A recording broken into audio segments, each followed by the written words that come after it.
我都要歡迎嚟到我嘅 channel。中拿痔爛到中間生咗一圈粉紅色嘅小肉球，用手一摸又軟又容易出血。其實呢個嘢就叫牙水瘤，長期蛀牙唔理，細菌就會入侵到牙齒嘅組織，最後會穿破牙髓殼，引起牙髓暴露。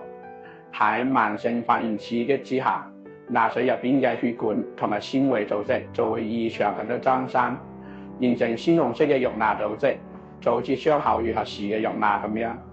牙髓嘅瘤表面通常係光滑或者有顆粒感，入邊嘅血管比較多，所以色澤比較鮮紅。日常生活中一見到或者係咀嚼時就會痛出血，就可能會對奶源敏感。